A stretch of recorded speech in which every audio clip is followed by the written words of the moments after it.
திருப்பூர் சாமலாபுரத்தில் டாஸ்மாக் மதுபான கடை அமைக்க எதிர்ப்பு தெரிவித்து போராட்டம் நடத்தியவர்கள் மீது நடத்தப்பட்ட தடியடி தாக்குதலை கண்டித்தும் டாஸ்மாக் கடை அமைக்க எதிர்ப்பு தெரிவித்தும் இரண்டாவது நாளாக பொதுமக்கள் போராட்டத்தில் ஈடுபட்டுள்ளனர். இதுகுறித்து அங்குள்ள எமது செய்தியாளர் நேசராஜிடம் கேட்கலாம். வணக்கம் நேசராஜ், நள்ளிரவில் அப்புறப்படுத்தப்பட்டவர்கள் மீண்டும் ஒன்று கூடி அங்கு போராட்டம் நடத்துகின்றார்களா? போராட்டத்துடைய தற்போதைய நிலவரம் என்ன? நாம் தற்பொழுது சியாமலாபுரம் பகுதியில் நின்று கொண்டிருக்கிறோம். இரண்டாவது நாட்களாக பொதுமக்கள் தங்கள் போராட்டத்தை நடத்தி வருகின்றனர். தற்பொழுது இந்த பொதுமக்கள் இந்த வீட்டின் முன்பு அமர்ந்துள்ளனர். இதனை அடுத்து திருப்பூர் ஏடிஎஸ்பி ஸ்டாலின் தலைமையில் அந்த பொதுமக்களிடம் ஒரு பேச்சுவார்த்தை நடத்தினாங்க. நீங்கள் வெளியே வந்தால் உங்களை கைது செய்வோம் என தெரிவித்துள்ளனர். இதனை அடுத்து அவர்கள் அந்த வீட்டிற்குள்ளே வந்து அந்த நின்று கொண்டு அவர்கள் உள்ளேயே நாங்கள் போராட்டம் செய்கிறோம் என தெரிவித்துள்ளனர்.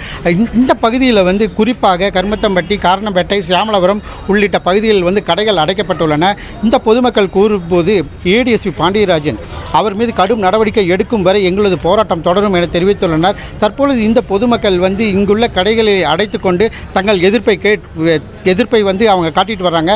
அதே போல இந்த பகுதியில் வந்து போலீசார் 300க்கும் மேற்பட்டவர் வந்து பாதுகாப்பு பணியில் ஈடுபட்டு வர்றாங்க. சிராஜ், தற்பொழுது அங்க போராட்டத்தில் எத்தனை பேர் பங்கேற்று வருகின்றனர்?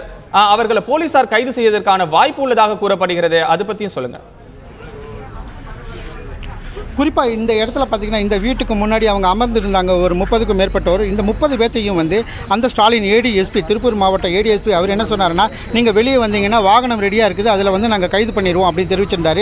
ஆகையால் அவங்க வந்து இந்த வீட்டுக்குள்ளேயே நாங்கள் போராட்டத்தை வந்து தொடரும் அப்படின்னு தெரிவிச்சிருக்கிறாங்க. தற்பொழுது இந்த பகுதியில் வந்து 100க்கும் மேற்பட்டோர் இந்த வீட்டின் முன்பு நின்று கொண்டிருக்கிறார். எங்களது போராட்டம் தீவிரம் அடையும் என தெரிவித்துள்ளனர். அதே போல் ஏடிஎஸ்பி பாண்டியராஜன் மீது கடும் நடவடிக்கை எடுக்கப்பட வேண்டும் என தெரிவித்துள்ளனர். எங்களது போராட்டத்தில் வந்து அவரது நடவடிக்கை எடுத்தால் மட்டுமே எங்களது போராட்டத்தை நாங்கள் விடுவிக்க முடியும் என தெரிவித்துள்ளனர். ஆகையால் இங்குள்ள பொதுமக்கள் தற்பொழுது இந்த விசைத்தறி உரிமையாளர்களும் இந்த வேலை நிறுத்தத்தில் ஈடுபட்டு வர்றாங்க. இதனால் வந்து அநேக பொதுமக்கள் வந்து இந்த இன்றைக்கு நடக்கும் போராட்டத்தில் கலந்து கொள்வாங்க என தெரிவித்துள்ளனர். உங்கள் விரிவான தகவலுக்கு நன்றி நேசராஜ்.